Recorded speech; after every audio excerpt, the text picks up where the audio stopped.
Hi, I'm Melinda Van Fleet, and welcome to the Good Karma Success Coach podcast.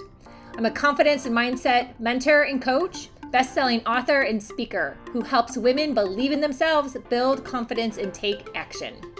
In 2009, my husband Ryan and I were laid off at the same time, and we moved to the Florida Keys without jobs, not knowing anyone, hardly any money, and we never even been here, but we made it.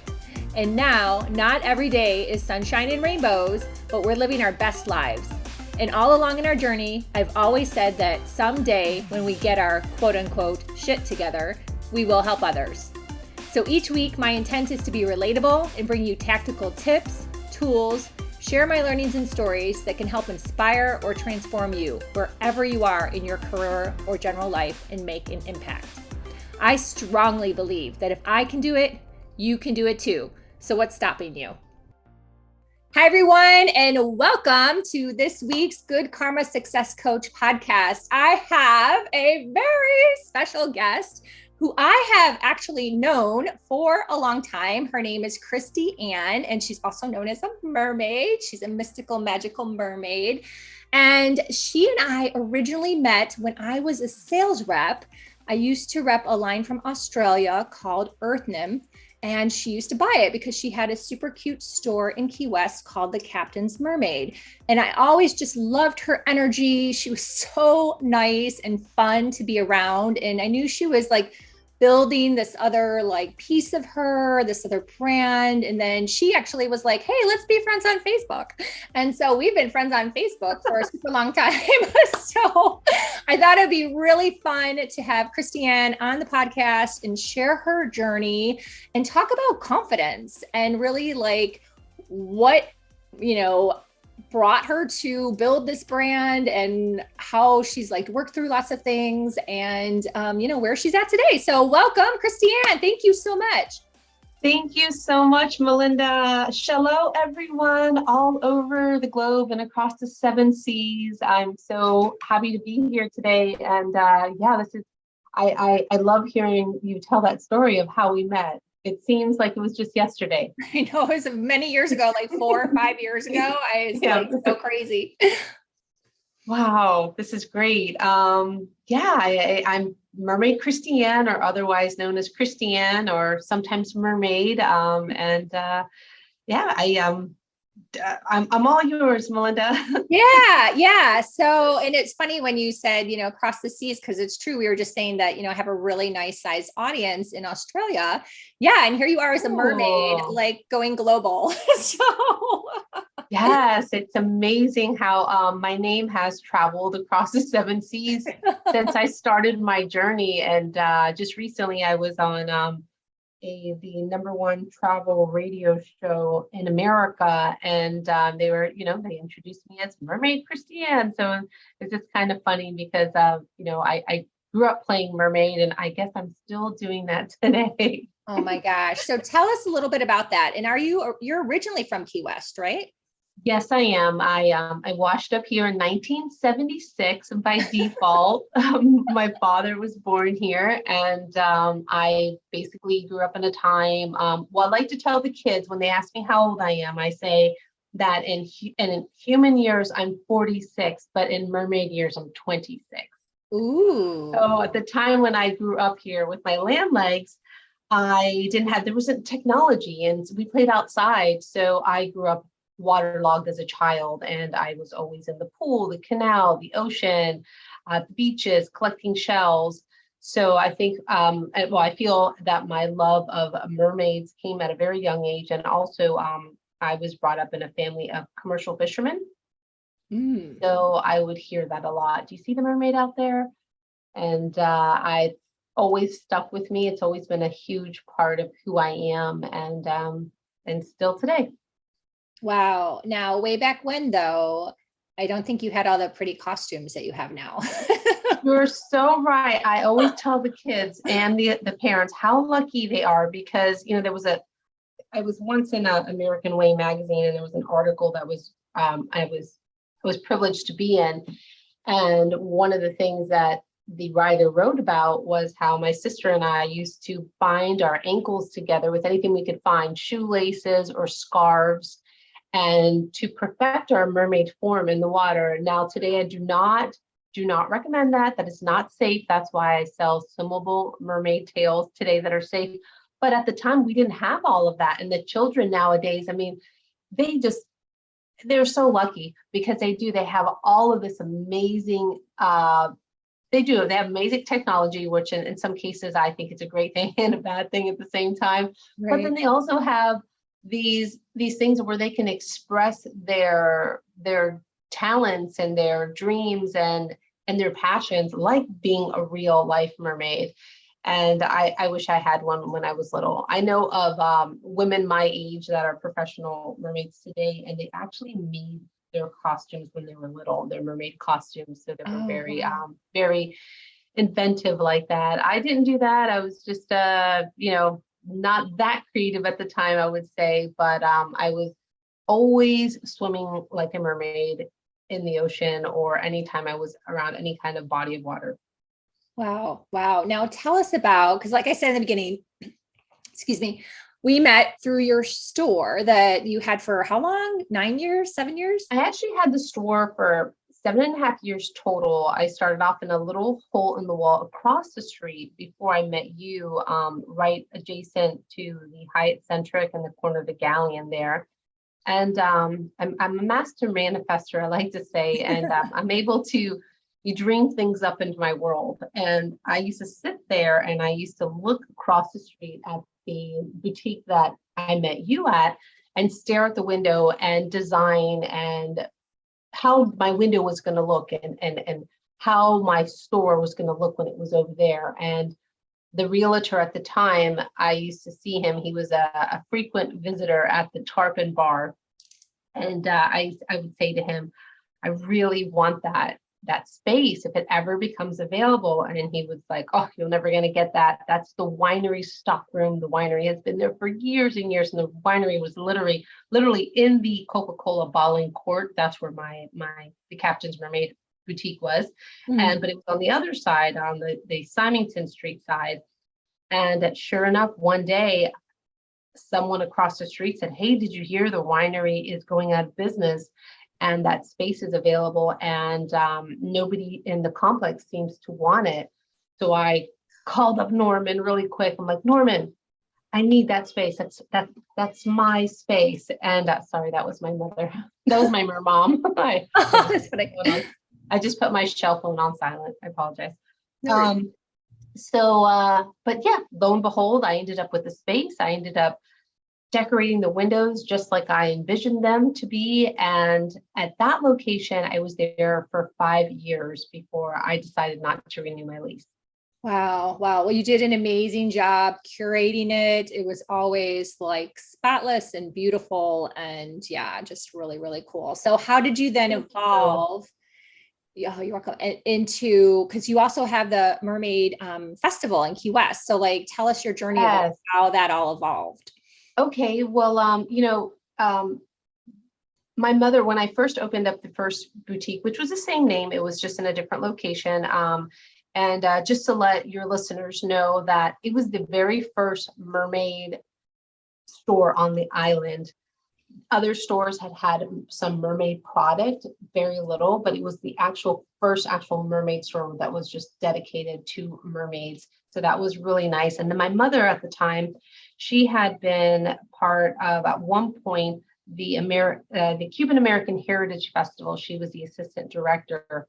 And that had been years ago after 2013. And she came up to me and she said, I have a great idea. Why don't we put on a mermaid festival? And I remember looking at her and saying, Mom, I can't right now. I just left my corporate job to open up this little hole in the wall. Everybody thinks I'm nuts.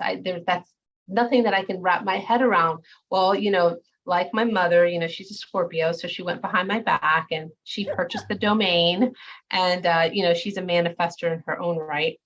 And, about 2013, I said, Mom, I'm going to put on this Mermaid Festival. And I started to promote it. And from there, it just got so much attention. The first year we had international news. The second year we had international news. And then this third year was the same thing. So it's just, I think, a type of a festival because it's a G-rated family friendly festival that appeals to everyone. And who doesn't love mermaids? Who doesn't love the magic, the mystery, the smiles on everyone's faces? It doesn't matter what sex you are, what age you are.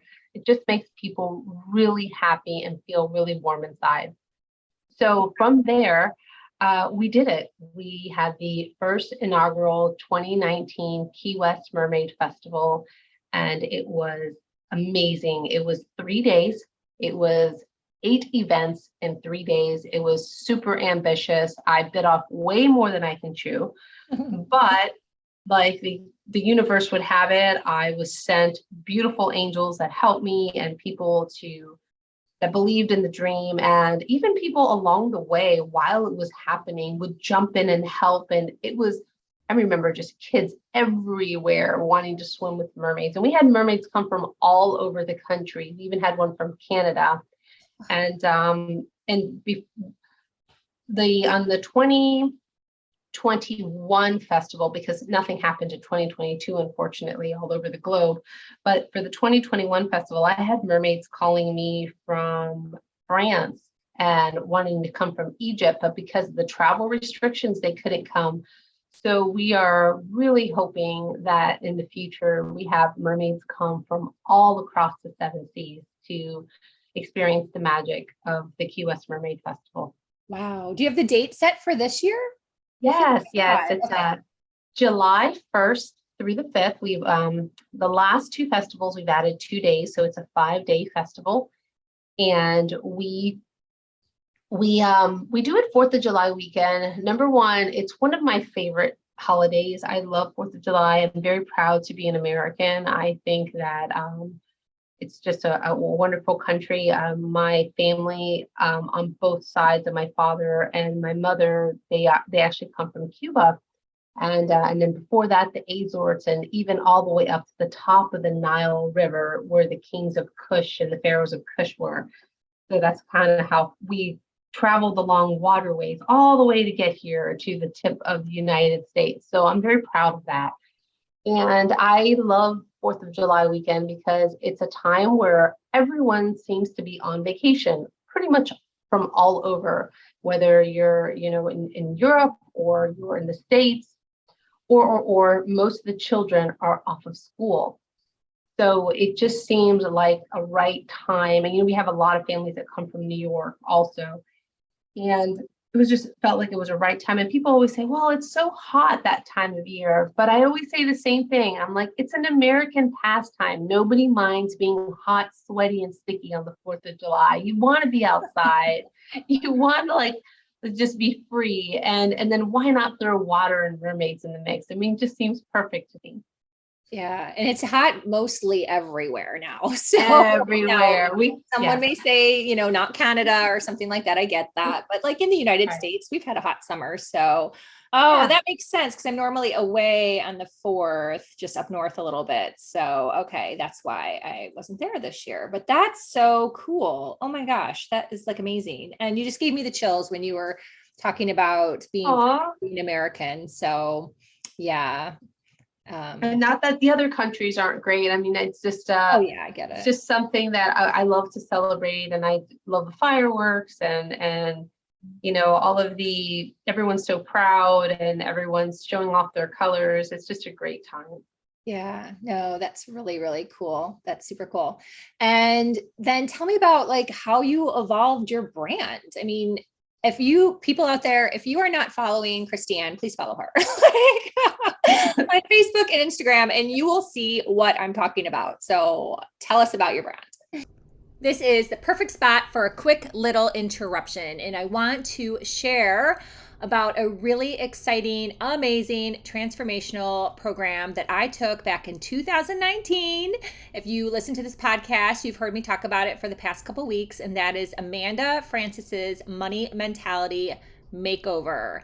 And it is a bigger course, which means there's lots of transformational tips and codes and tools that she shares. And if you don't know who Amanda Frances is, please check her out. She is the original money manifestation queen. And her course dramatically helped not only myself, but also my husband shift our mindsets around money. So check that out. I will put the affiliate link in the show notes. And if it's still a waitlist, then just be on the waitlist. But it is truly an amazing program. It's the only program that I have done several times, start to finish. So you will not be disappointed. And also, if you are not following me and connected with me, I will put my links in the show notes. I have lots of fun stuff going on. I have masterclass workshops, a mastermind that will be launching soon, date TBD. Also, as always, private one-on-one coaching options. So connect with me, Facebook, LinkedIn, or Instagram, or you can just email me and check out my website. Thanks so much. Back to the podcast. Well, it's interesting because what people thought I was probably nuts, opening up a little hole in the wall, putting on a mermaid festival, because it wasn't easy. People looked at me like I had 5 heads. You would have thought that I was bringing the alien festival to Key West, Florida, and not a mermaid festival. And now people are like, wow, how fitting. It's so perfect. And I just thought to myself, why hasn't anyone thought of this before? But, I always feel like the universe, God, spirit, whatever it is to you, put something on your heart that's only for you. And you're the only one that can unlock that and set it out into the world if you're willing to be brave enough to do so. Because I followed, I had a lot of adversity and it wasn't easy. And I went to people to try to help me with it because I really wasn't that familiar with something like this. Although I come from a family of the women in the family are event planners and party planners and wedding business and florists. So we kind of know how this operates, but I had never taken on something like this. And it was just something that I felt needed, that the island needed. And we don't have a lot of festivals that are family friendly. Most of them are geared towards adults. So once the festival happened, it had so much success. I mean, I was interviewed by a writer in the New York Times. I was mentioned in 2019 for the first festival. National Geographic mentioned the festival as one of the top 10 festivals to come to for the summer in the country. One of the top 10 festivals of the summer in the country. So that was a really, really huge coup in the cap of the Key West Mermaid Festival. And then I was on American Way, Coastal Living, Southern Living. The calls kept coming in, the emails kept coming in, podcast, and it was just great. And people started to understand what the vision was and what I was trying to do. And from there, got a lot of attention, and the resort started to call me and said, hey, we would love for you to do a program. We read your article while we were in the plane, and Virgin Voyages contacted me, and we read your article while we were flying in the plane, and we would like you to do something like that with our sailors. And so from there, I have just become a professional mermaid, which I always considered myself to be one. I guess it was just normal for me playing mermaid my entire life. But at the resorts here, I work for Havana Cabana, which is part of the Diamond Rock Collection that owns 34 resorts all over the country. And I also work in their Fort Lauderdale resort and also the Goodland in Fort Lauderdale. And I do a summer program there. It started last summer and they hired me again this summer. And it's funny because the guests will say, what time does the show start? And I'll say, there is no show. I just mingle with you. I just have fun and I swim around and I put your children in mermaid tails if they want to, or adults, and I take pictures with you all. And it's kind of just having like this fun family member around that just brings all these toys and wants to play with everybody. And that's really what I do. And I suppose they hire me to raise the vibration. I've not that my life is perfect and rainbows and butterflies and unicorns all the time, but I really work hard to just focus on positive energy, because I feel that the universe will give us things that we can't control, like an unfortunate accident or an illness or the worst part, a death. And those are things that we can't control. But for the most part, everything else in life, we are in control of. And our happiness is one of them, and our vibration. And so I just want everyone to be happy. And that's the energy that I put out. And people love it. And the response is great. And now when people hire me, they're like, we just want you there. I'm like, well, what do you want me to do? And they're like, whatever you want to do. Where at the beginning, they wanted to structure me or put me in a little tiny box or in a little tiny shell, if you will, if I'm speaking mermaid. And so I would have to tell them, well, wouldn't this be better or wouldn't that be better? Because it was what was more true to me, to my core. And now it feels so nice because I don't have to prove myself. Everyone knows what I do, and they're like, just whatever you want. And it feels so nice just being respected as a grown woman that plays mermaid or just wants to make people smile. Oh my God, that is just amazing. Mic drop. I love it. Thank you. Yeah. And if more people just lived like that, can you imagine what our world would be like? Not that they have to be a mermaid, but just happy and like doing the things they love versus saying yes all the time to someone who wants to put you in a box for their own, or a little shell, like you said, for their own purposes. And it worked out beautifully. I mean, you're like crazy busy doing your thing. It's bananas. It's so cool. Yeah, and I feel that we're all busy. My grandmother taught me a long time ago. She said, everyone is their own universe. So I always look at that. And to your point, it is so true. I often think to myself, if we all were encouraged to do what makes us happy, the world would be a better place. There would be less people unhappy or dependent on things, whether it be people or substances, and they would be happy doing what they want to do. But I feel that we don't encourage people enough to go after their passions or what makes them, because we live in a society where people are really worried in some cases about what other people think, and I think that really needs to go out the window. As long as you're not hurting yourself or someone else and you're being a productive human being in society, go for it. Go for that crazy dream. I because of just to keep finish answering your question, my mermaid world has evolved so much that now I even have a mermaid, a radio show. I go on as a mermaid radio personality, and my show's called Triple Aqua, and it's on the Keys Party Station. For the listeners, they can stream live. It's thekeyspartystation.com, and I have listeners from all over the globe that listen. And I play a lot of music. Our producer is amazing. He mixes in a great. I like to say the best tunes in all the 7 seas. But then then I'm able to talk on there, and I like to give like my little mermaid wisdom, healthy mind, body, soul, a lot like what you do, Melinda.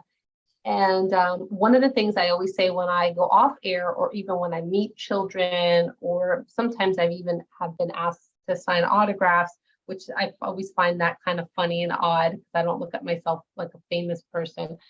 And I always say, always keep swimming towards your dreams. So that's how And I feel that, if we just don't give up, even though the world doesn't understand what's true in our hearts, and just keep going. Don't worry if people are going to not agree with you, or you're not going to fit in a circle, because a lot of times none of us are made to fit in. We're made to stand out.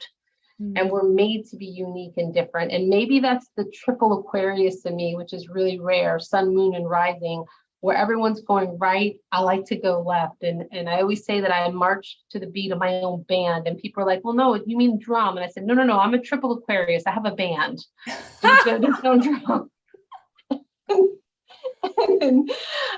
But it's all about just being your unique self. Let that light inside of you shine, and it's okay to shine, and it's okay to be around other shiny people. I like to often think of it, and I didn't say this or write this, but there's a quote out there, if all of the stars got jealous that the other stars shine, we wouldn't have all of those stars. So I feel that we are all stars in our own right, and we all shine at different times depending on the way the world is rotating, whether it be our own internal world or somebody else's world around us. But we need to be our own unique self. And I'm a testimony to how you can make a career being a professional mermaid and how it'll take you to different things.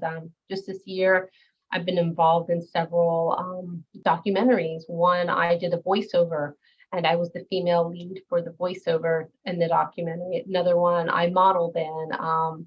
Just recently, I did some modeling, and I'm on a commercial on Wheel of Fortune. And I've had people call me and say, "I saw you on Wheel of Fortune." Oh my God, I haven't seen that. I have to see that. That's amazing. And I don't watch that, but it was like my dad even called me. He's like, "Honey, I just saw you on TV." And so you never know where your idea is going to take you. And had I listened to everyone, and even today, I still have family members that tell me, they kind of insinuate or kind of beat around the bush how I need to get a real job. Mm-hmm. What do you say to that? Because that's what I really wanted to know, that because we dealt with that with the sport fishing business and when we moved down here. So how did you overcome that? And do you still have to overcome that? I used to feel at the very beginning that I had to explain myself, and it was exhausting.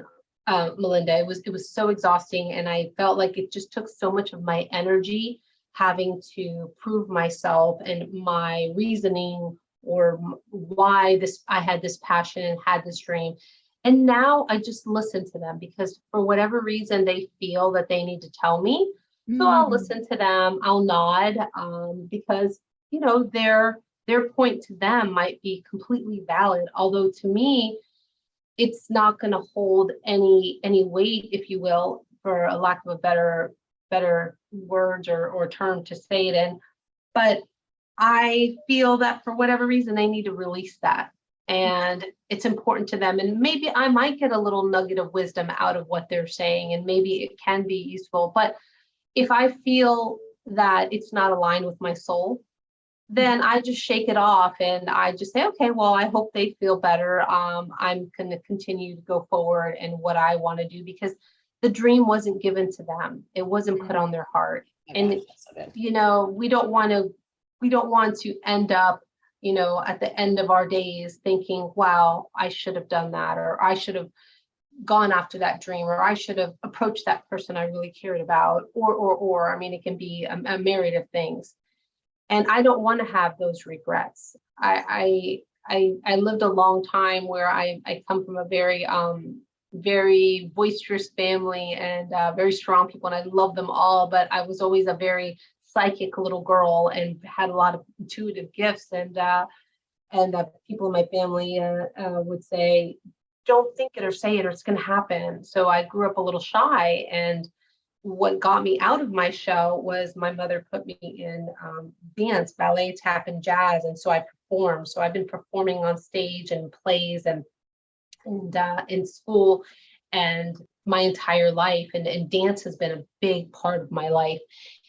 And I feel that that's what helped me get out there and be able to perform and be able to basically have a voice, because I didn't always have a voice. And then and the people in my family, they're really funny. They would say, when we would come up and talk to them, they would say this thing in Spanish. It sounds better in Spanish, so I'll say it in Spanish and then I'll say it in English if you don't mind. Yeah.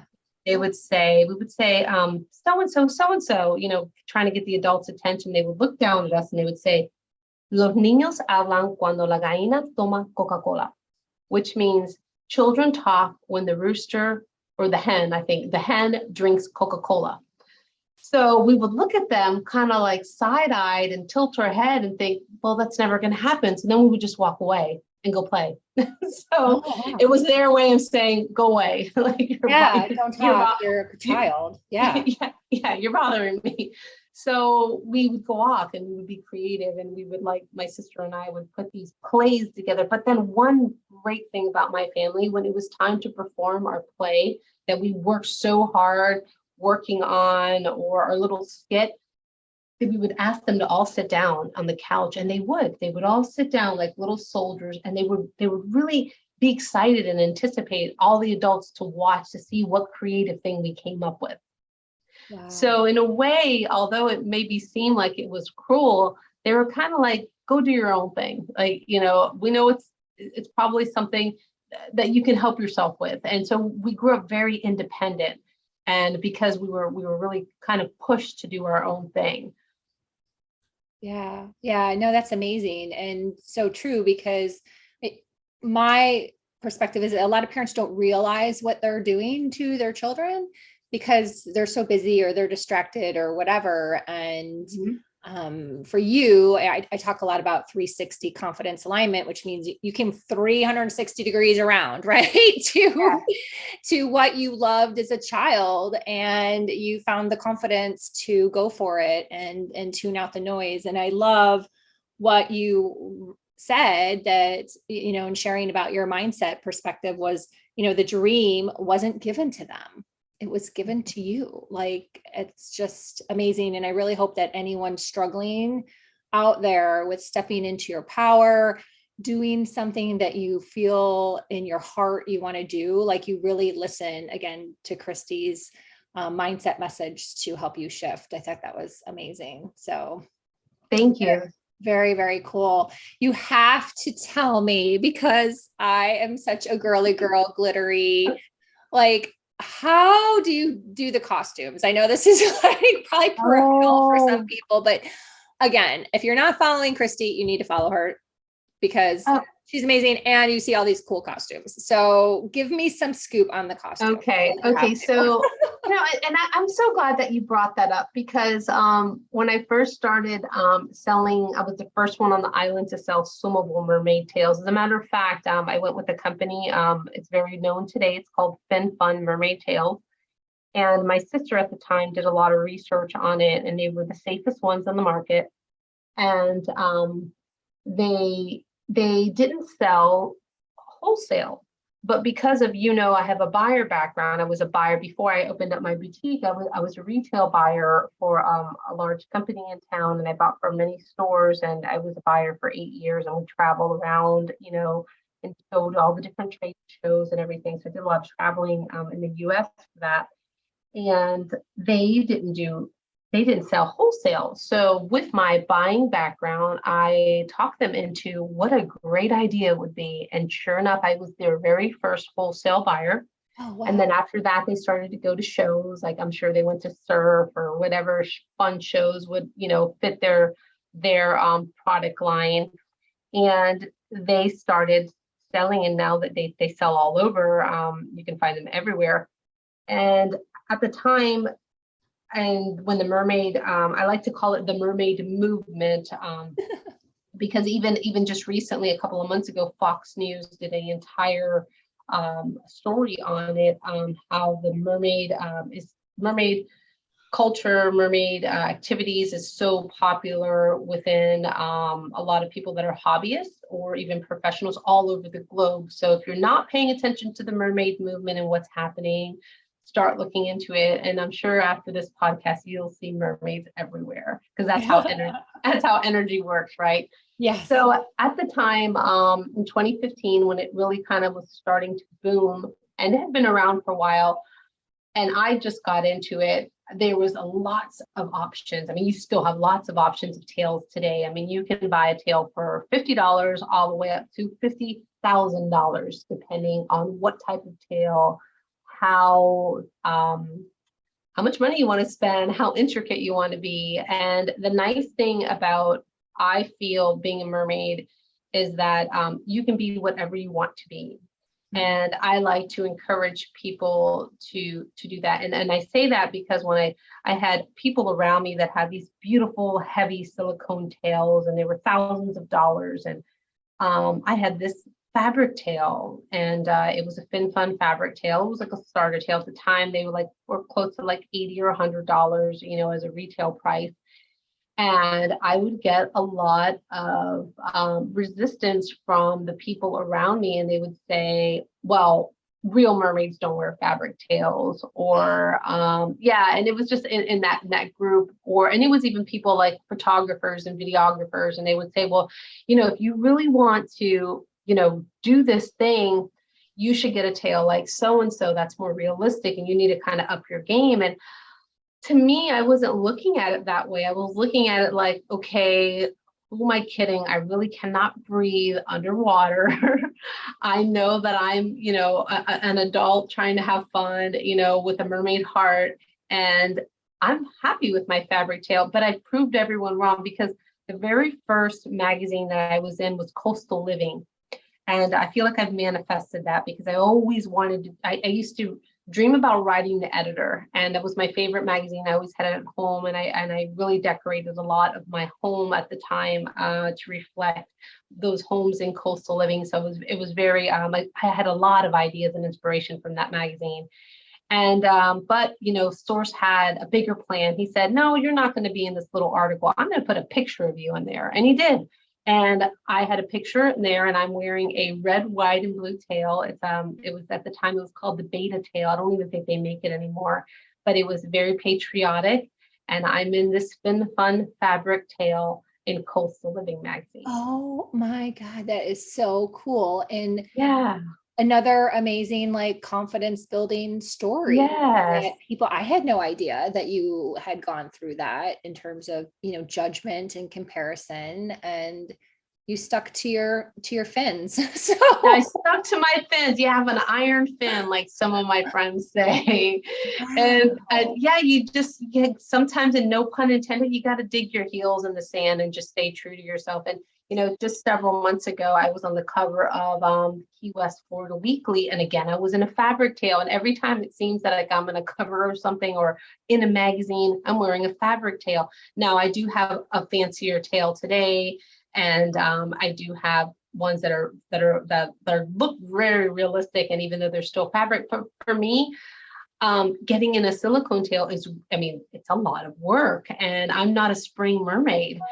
So although my hat's off to all the young girls that want to, shimmy into one of those and have their ankles in a certain way where they can't move.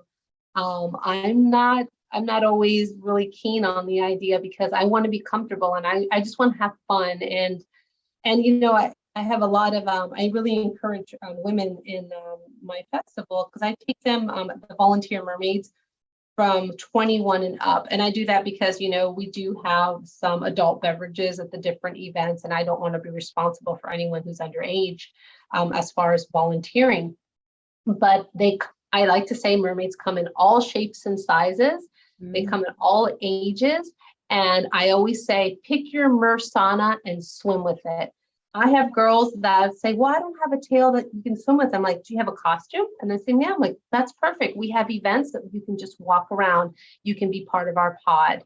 I do vet them and I make sure that, their social media is G-rated and they're not using profanity and things like that, because I like to encourage parents to, let the kids look at our website and our Facebook page, our Instagram page, and our different forms of media that we put out there. So I vet everyone and make sure that they fall under what we like to call the MER code of performance. But as far as how they, I'm a little bit more basic. Like I usually wear like a bathing suit top and sometimes I get a little flashy, but we've got women that go all out and on occasion I'll wear a crown, but usually it's a flower in the hair. And I like to say I'm more of an island mermaid, but it whatever your style is, we're all different. And that's what's so beautiful about the mermaid community, or even the way I like to present it. I like to say, whatever makes you happy, as long as you're using eco-friendly glitter, because glitter, for those of you who don't know, it's just tiny pieces of plastic that we're putting out there, which is not good for our environment. But if you're using eco-friendly glitter and things that aren't going to harm the environment, I say jazz yourself up all you want. I mean, you can be a glitzy mermaid, you can be an island mermaid, or you can even be a landlocked mermaid. It's whatever you decide you want to do. But I just feel have fun with it. That's the main thing. Yeah. Oh my gosh. That is so cool. Thank you for sharing that. Like, seriously, I was just like going topside, but you went deep. So sorry. Yeah. That's amazing. Mermaid. That's why on everything. Yeah, no, that's why I was led to ask is my whole, you know what I mean? Like, I don't, for anyone out there that has been listening to my podcast, you probably know this. If you're new to my podcast, you don't know this, but I don't script anything. Like Kristi Ann and I did not talk about the questions. I didn't say, hey, give me the questions for me to ask you. Like, I just go with what the divine pulls through me. So it kept coming up to ask her about her costumes. And I'm like, okay, cool. I love her costumes. So there was like a deeper message in that and a deeper story to share. And that's what I think is really cool. So, thank you. And I guess you're welcome. And just to finish that off, for those who are wondering where you can get one of these, there's a menagerie of different companies out there that sell mermaid tails all over the globe. I would say do your research, depending on what kind of how much money you want to spend, how many sand dollars you want to put into it. It's up to you, but there's a plethora out there, and it's so much fun. And once you start, it can be overwhelming. So you can always email me if you have any questions. I'd be happy to answer your questions. I'm always willing to help everyone out. But I would say just go with whatever fits. Yeah, like I say, find your mersana and swim with it.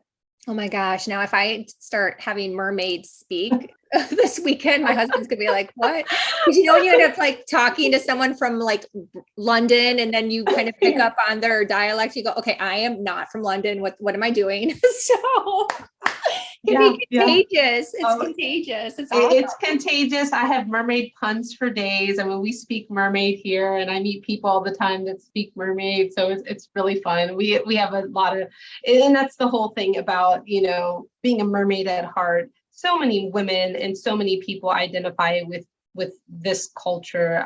You don't have to get in a tail or get into a costume. I mean, whether you are somebody who likes to stand up paddleboard or fish or be by a lake, I feel that there's a little mermaid in all of us, and it doesn't matter who you are. One of the things that I loved about having my boutique is I would have just random people come in and show me their tattoos. And they were mermaid tattoos, and it was all types of people, all ages. And so I saw a lot of body parts, nothing inappropriate. But people were really excited and really passionate to share their mermaid tattoo with me. And I wish I would have now taken a picture of every single tattoo. I mean, I can't, it was hundreds and hundreds. Wow. And it would happen on a daily basis. Wow. Yeah, that would make a cool coffee table book, Oh, that is true. So if anyone's listening out there, if you're a photographer and you want a good idea. Yeah, seriously. Well, this has been amazing. Mermaid. How would you say that in mermaid speak? Mermazing? It's been mermazing. Yes, I've had a fantastic time on your podcast, Melinda. Oh, I love it. That's so cool. And you've shared so much, and I'm so grateful. I'm going to put all the links in the show notes. Is there anything else you wish to share? And definitely tell people how to connect with you. Yes. Thank you. Thank you, Melinda. Follow me on Instagram. My personal's not that exciting. Everything I do is Key West Mermaid Festival. You can find us on Facebook, on Instagram, our website. But if you want to follow me personally, I'm Kristi Ann, and that's Kristi with a K, and Melinda will have that on the information. And Instagram is Mermaid Kristi Ann, and I do a little bit of everything there. Obviously, I talk about my radio show. I also talk about the different documentaries I'm in, or when I show up or I wash up, I like to say, at different events when I'm asked, whether it be a concert or a conference. A lot of times I like to say I'm the marvelous greeter, and I greet all the humans, and they take selfies with me, and we have a lot of fun. And I guess the last thing I want to tell your beautiful listeners out there is just, be yourself, let your inner light shine, and lastly, always keep swimming towards your dream. Oh, amazing. Thank you so much. I love you so much, and I'm so grateful that you spent the time with us today. Thank you. Thank you, Melinda. Love you too. And Mermaste to you, and Mermaste to everyone out there. Oh, so cool. Thanks, everybody.